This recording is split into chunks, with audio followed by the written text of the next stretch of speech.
Buenos días, buenas tardes, buenas noches y bienvenidos a Profesor de Historia Digital, un conjunto de pequeñas reflexiones sobre la historia del arte. Mi nombre es Rubén Lepuz y una vez más, bienvenidos. El programa de hoy está dedicado a uno de los pintores más importantes de finales del siglo XVIII y principios del siglo XIX. Un autor con una obra extensísima que pasa por el mural, el grabado y el dibujo, que tiene un estilo que ha ido desde el rococó hasta el prerromanticismo, pasando, por ejemplo, también por el neoclasicismo. Estoy haciendo referencia a Francisco José de Goya y Luzuentes. Concretamente, vamos a tratar una de las obras más sugerentes y más interesantes de la obra de Goya. Estoy hablando del sueño de la razón produce monstruos, seguramente la obra de Francisco de Goya más abierta a diferentes interpretaciones. El sueño de la razón produce monstruos es un grabado de Francisco de Goya que se sitúa en la serie Los Caprichos, publicada en 1799.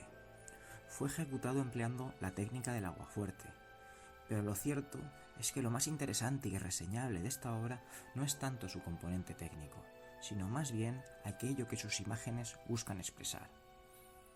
Y es que los caprichos son, ante todo y principalmente, una sátira, una aguda crítica, una irónica crítica que tiene por objetivo señalar aquellos casos en los que la conducta humana borda lo absurdo.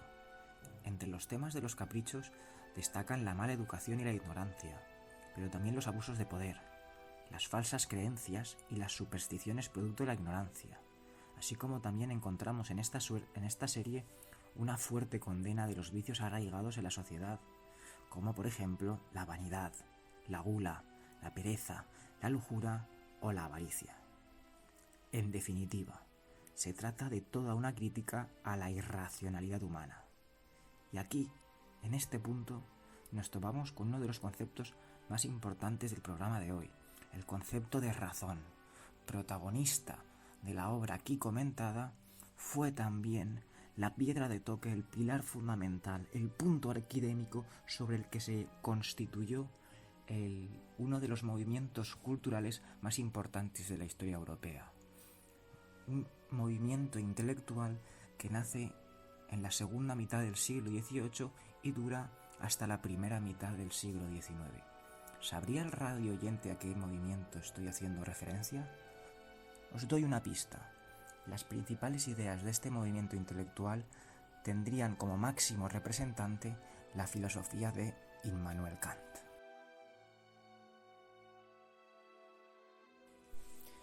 Comencemos ahora con el comentario de la obra. En el sueño de la razón produce monstruos nos encontramos a un pintor postrado sobre su mesa de trabajo, durmiendo, soñando. Sobre su mesa, sus útiles, los pinceles, que sin embargo no parece que tengan ninguna utilidad aparente. No están siendo utilizados, no están siendo usados por el pintor. Casi podríamos decir, son inertes, se encuentran carentes de vida. Tras el pintor, un conjunto de animales casi fantasmagóricos, murciélagos, búhos, en definitiva, monstruos. Como he comentado antes, son varias las interpretaciones que existen sobre este cuadro. Sin embargo, todas ellas coinciden en un mismo elemento, en una misma idea. El pintor se encontraría representando a la razón. La razón, por tanto, está dormida. Y cuando duerme la razón, aparecen los monstruos. Pero exactamente, ¿qué significa esto? Veámoslo con más detenimiento. Una de las interpretaciones más populares de La razón produce monstruos argumenta que Goya estaría representando la idea de que lo peor del ser humano surge, florece justo cuando dejamos de lado la razón, cuando la razón duerme. En otras palabras, Goya defendería la idea ilustrada que establece que el comportamiento racional es el comportamiento verdaderamente humano, que cuando no nos dejamos guiar por la razón, sino que nos dejamos influir por las emociones, por lo sentimiento, por lo irracional, entonces surge lo más monstruoso del ser humano. La segunda posible interpretación, por otro lado, vendría a defender justo lo contrario. Lo que se señalaría no es que la razón, cuando se queda dormida, hace que surjan los monstruos, sino que los monstruos surgen con aquello con lo que la razón sueña. En otras palabras, sería el sueño onírico de la razón, el sueño cuando se está soñando, el deseo, la fantasía de la razón, lo que realmente acaba por producir esa irracionalidad, lo que realmente acabaría por desembocar en las mayores monstruosidades de la historia humana. Así pues, Goya estaría criticando el mal uso de las ideas ilustradas por parte de la Revolución Francesa.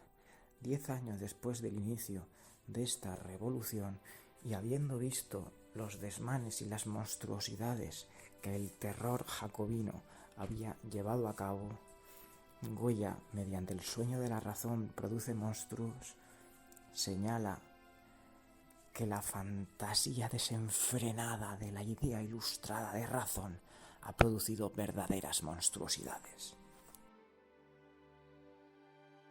Por último, me gustaría hablar, aunque fuese brevemente, de una tercera interpretación que se aleja del componente más filosófico de las dos anteriores y sitúa a Francisco de Goya en el neoclasicismo.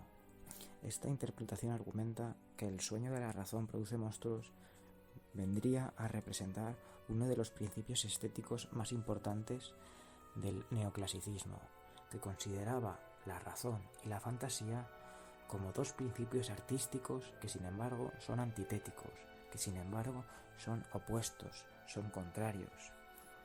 Conforme a esta idea del neoclasicismo, el artista debe saber combinar ambos principios, debe saber combinar la razón y la fantasía, es decir, el artista debía utilizar la razón para moderar los excesos de la fantasía. Radio oyente, ahora es tu turno. ¿Cuál de las anteriores interpretaciones te parece más razonable?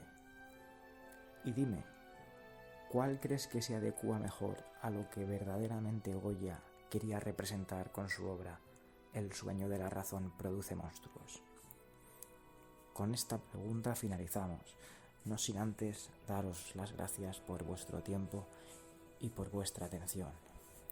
Un saludo y hasta la próxima.